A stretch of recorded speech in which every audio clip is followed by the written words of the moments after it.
live. Yeah, we going live. Hey, we going live. Yeah, we going live. Yeah, we going. Yeah, we going. Yeah, we going live. From the 50-yard line, we going live. From the 50-yard line, we going live. From the 50-yard line. Hey. All right. Jennifer King. Listen, I was hyped about this. You brought this to my attention, right? Yes. Now, thankfully, it is. I had to bring it to your attention. It's your team, but hey. Well, and that's what I'm saying. Thankfully, it was my team. But Jennifer King is the first Black woman to be a full-time head coaching, a full-time coach on a coaching staff in the NFL. Man. Let's give it up for Ms. Jennifer King. Yes, I love it. Every moment of it. Yes, this is awesome. And it's one of those things that you know is going to reverberate all across the landscape of football. Yeah. From Little League to high school to college. These women, whatever color, these women who love the game of football and were always told that they could not be a part of it are going to press, and doors will be open and opportunities will be provided. And it's just so dope to see. I know with like some football purists, there's the school of thought that, women shouldn't be involved in the game. But I'd venture to say that women have been involved in the game for a very long time. And these opportunities just weren't presented to them. Like the first head coach, the first high school woman's head coach was at my high school in DC. Right. Yeah, and that was maybe 10 years ago. Right. And that was awesome to see. Like I was all for that. I was 100% behind that. And I think those things, and we talked about one of those episodes. Oh no. We talked about in one of those episodes. Huh? You talking about Katie's house? Yes. She is the coach for the Cardinals, correct? No. Or the Bucks? 49ers. 49ers, yes.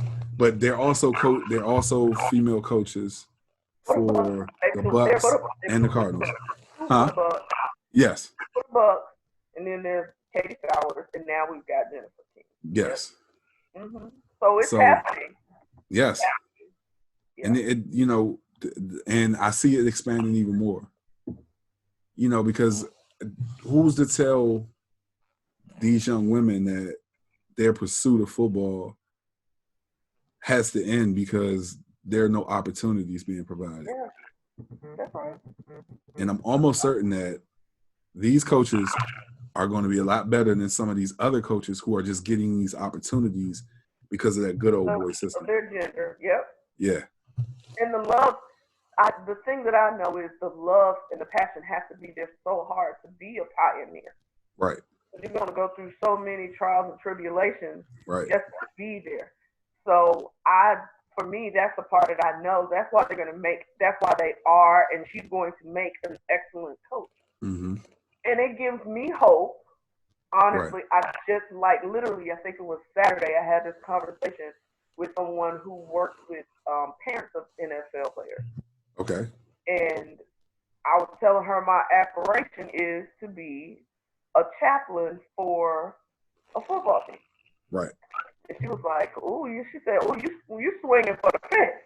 And I was like, yeah. I said, She was like, because, they typically don't let females into the locker room because of blah, blah, blah, and all this kind of stuff. And I'm like, well, why do I have to, as a chaplain, do you have to go in the locker room? Right. Like, I'm just trying to figure out if that's the only thing that's holding me up from being a chaplain. We can talk outside of the locker room. Right. You know what? I feel like during our pregame routine, the chaplain that we would have, who would either be at home games or away games with us, he didn't even talk to us like in the locker room. In the locker room. Right.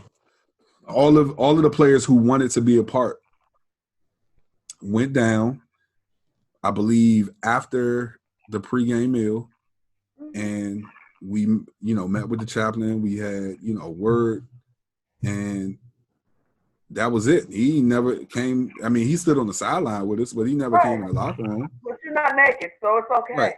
So, right. So yeah. So I'm looking at all of this in this sense of how this can grow things exponentially for other areas as well. Right. So in being in front offices, yes.